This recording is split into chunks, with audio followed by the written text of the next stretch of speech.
2টার পরে শুরু হয় তাদের মাদকের আস্তানা। মাদকের বিরুদ্ধে আমরা 9 তারিখে যে সংবাদ সম্মেলনটা আমরা প্রতিবাদ সভা করছিলাম, তার কারণে এইটা মাদকেরা কারণ এটা ডোনেট করতেছে, এখানে এটা আন্দোলনটা হলো দীর্ঘ 30 মাটির তলে পড়ে যায়। মদ খেয়ে আসে আমাদের উপরে একটা তাদের গায়ে যেন আমরা মারামারি করি, আমরা মারামারি জন্য এখনো সেই পুলিশ ভাই সেই এসি রুমে বাতাস খেতে চলে যায়, কিন্তু সামাজিক যারা কাজ করে তাদের কাছে আসে না।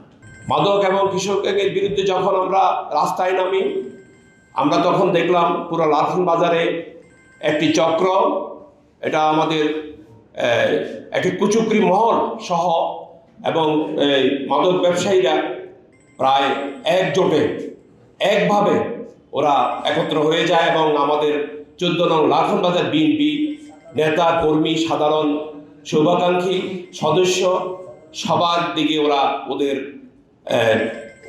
ওদের পিছনে ওদের গুন্ডা বাহিনী সন্ত্রাসীদেরকে লেলিয়ে দেয়।